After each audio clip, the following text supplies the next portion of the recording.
तो पिछले शुक्रवार को लगभग 70 दिन जेल में बिताने के बाद मानवाधिकार कार्यकर्ता तीस्ता सेतलवाड़ जेल के बाहर आई। उन्हें बेल मिली और उन्हें बेल जो है वो सुप्रीम कोर्ट की एक बेंच ने दिया है। अंतरिम बेल है ये। और human right activist Teesta Setalvad जो जून में गिरफ्तार हुई थी वो अब बाहर आई हैं जेल के अंतरिम बेल पर। इस वक्त हमारे साथ तीस्ता सेतलवाड़ मौजूद हैं और ये तीस्ता सेतलवाड़ का जेल से बाहर आने के बाद पहला इंटरव्यू है और खास बातचीत के लिए वो हमारे साथ जुड़ी हुई हैं एनडीटीवी इंडिया के साथ में।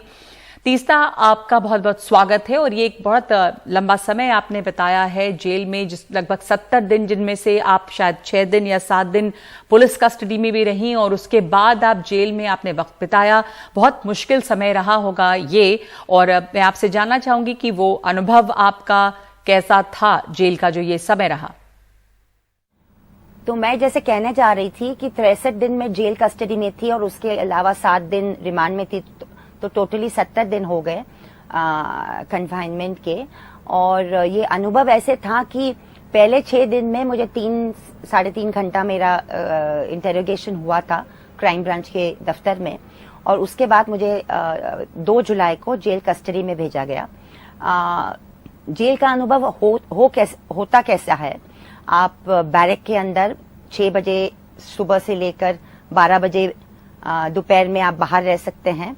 उसके बाद 3 बजे से 6 बजे वापस बाहर आ सकते हैं। नहीं तो पूरी आपकी जिंदगी वो बैरक के अंदर ही निकलती है।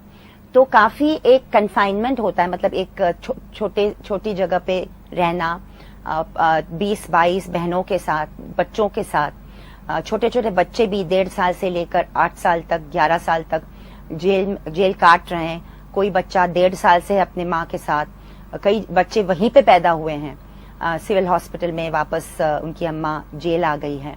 तो अनुभव बड़ा एक अलग सा होता है, क्योंकि हम देखते हैं कि समाज के जो लोग जिसको पुलिस उठाती है या जिसके खिलाफ केस बनाए जाते हैं, 150 लोग, 150 लोग महिला जेल में, साबरमती महिला जेल में अंडर ट्रायल्स हैं इस वक्त। और तकरीबन 50 लोग कन्विक्टेड प्रिजनर्स हैं। और ये 50 लोगों में से 20 महिला कन्विक्टेड प्रिजनर्स सारे जेल का कामकाज करती है, सफाई से लेकर बाकी चीजें तक। और उनकी तनख्वाहें जो है या उनको जो रेन्यूमरेशन दिया जाता है वो सिर्फ 3,000 रुपये महीने का होता है। तो पूरी जेल की कामकाज बहुत सस्ते में सरकार निकाल रही है। और स्वास्थ्य का मसला है, पढ़ाई का मसला है। एक बहुत काफी अच्छी लाइब्रेरी बनी है महिला साबरमती जेल में, एक स्टडी सेंटर जैसी जगह है जहाँ पे आप बैठ के लिख पढ़ सकते हैं, मगर ज्यादातर वो बंद रहता है, खुला नहीं रहता। फिर कमाई के लिए आपको सिर्फ, तो ये सब चीजें हैं। फिर भी आप रहते हैं वहां पे तो आप रिश्ते बनाते हैं। तीस्ता, आप जब जेल में थी और जब आप गई वहां पर, तो ये गुजरात की जेल थी, साबरमती में एक जेल में आप थी, क्या आपको ये लग रहा था कि कहीं आपके मन में अपनी सुरक्षा को लेकर कोई सवाल या कोई डर भी था? मेरे मन में भी थी और हमारे वकीलों को भी थी कि कुछ सुरक्षा का प्रॉब्लम हो सकता है। मगर मैं जेल में जब अंदर गई तो 2 चीजें सामने आई कि मुझे एक महसूस हुआ कि अगर मैं एक आम अंडर ट्रायल के जैसे रहूंगी बैरक में, बाकी महिला जैसे रहती है, तो मेरी सुरक्षिता दूसरी महिलाओं के साथ रहने में है। ये एक बात मैंने तय कर लिया था। तो मैं आम एक कैदी जैसे मैं रह रही थी और मैंने देखा कि हाँ, एक तरह की क्यूरियोसिटी, जिज्ञासा एक तरह सा था कि ये किस तरह के केस में तीस्ता बहन आई है, उनका क्या केस है, कुछ बड़ा केस है, ये वगैरह ये बातें होती थी। मगर मैंने ये देखा और पाया कि जो महिला कर्मचारी हैं जेल की, चाहे वो मेट्रन हो या सूबेदार हो, उन्होंने कुछ ज्यादा तकलीफ मुझे दी नहीं। अच्छे से, मतलब जैसे दूसरों को रखा वैसे ही रखा। कभी कभी ऐसे लगता था कि कुछ निगरानी की बातें हो सकती है, हो रही है, मगर उनका व्यवहार जो था काफी साफ सुथरा था। तो धीरे धीरे मुझे जो ये एक तरह सा कंसर्न था कि शायद सुरक्षिता का मामला हो सकता है, वो मुझे धीरे धीरे वो कम होता गया। तो जब जून में आपकी गिरफ्तारी हुई और एटीएस ने आपको गिरफ्तार किया, जिस तरह से गिरफ्तारी हुई, क्या आपको जरा भी कोई अंदाजा था, या जिस तरह से गिरफ्तारी हुई कि आपको लगा था कि ऐसे गिरफ्तारी होगी, या क्या होना चाहिए था इसमें? नहीं, बिल्कुल अंदाजा था ही नहीं, क्योंकि अगर आप सुप्रीम कोर्ट की जजमेंट भी पढ़ लें तो एक 2-4 शब्द है उसमें, ड्यू प्रोसेस ऑफ लॉ को आप फॉलो करके उसके बाद एफआईआर का दर्ज होना चाहिए। उसके बारे में मैंने खुद मैजिस्ट्रेट के सामने जिक्र भी किया था अहमदाबाद में, तो मैं ज्यादा उसके बारे में न बोलते हुए कहूंगी कि बिल्कुल हमें ऐसी कुछ अपेक्षा नहीं थी कि इस तरह का व्यवहार होगा, इस तरह की एटीएस को टीम को भेजा जाएगा। मगर इस वक्त मैं ज्यादा डिटेल मेरे केस में नहीं जाऊंगी। तो ये लंबा समय आपका जेल में बीता, आपने बहुत सारे, आपने बताया कि वहां पे आप बहुत सारे अंडर ट्रायल्स को भी आपने देखा, महिलाएं, बच्चे सब उनको देखा वहां पर। मानसिक तौर पर अपने आप को किस तरह से व्यस्त रखा, क्योंकि बहुत बड़ा ये तमाम उन लोगों के लिए एक मेंटल ट्रॉमा होता है। दूसरे की ये जो आपको सजा मिली और अब जेल में गई, कहीं ना कहीं ये सवाल भी एक उठ रहा है, ना सिर्फ आपको बल्कि और भी जिस तरह के केसेस हुए हैं कि कोई जो लोग सिविल सोसाइटी के हैं और जो आवाज उठाते हैं सरकार के खिलाफ भी, क्या उन पर ये क्रैकडाउन जैसा है?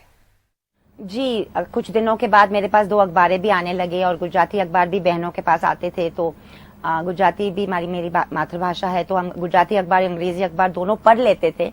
और ये पता भी चला, मोहम्मद जुबैर के साथ भी गिरफ्तारी हुई, कि एक तरह का क्रैकडाउन सिविल सोसाइटी के खिलाफ चल ही रहा है।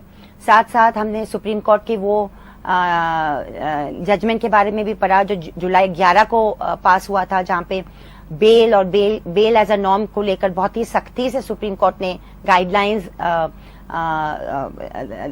दोबारा दोहराई। एक 88 पेज का जजमेंट था वो 11 जुलाई का, कि आपको बस 2-3 हफ्ते के अंदर सुनवाई सेशंस में होनी ही चाहिए, उसके बाद हाईकोर्ट में होनी ही चाहिए, और jail must be the exception and bail must be the norm, मतलब बेल को आपको देना ही चाहिए ज्यादातर क्राइम्स में।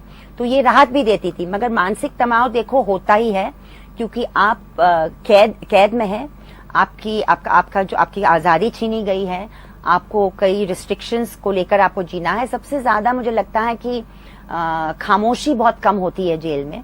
लोग ये कम जगह की वजह से, थोड़ी कन्फाइनमेंट के वजह से ऊंची आवाज में बोलना, गलत अशुभ शब्द को इस्तेमाल करना, ये सब होता है।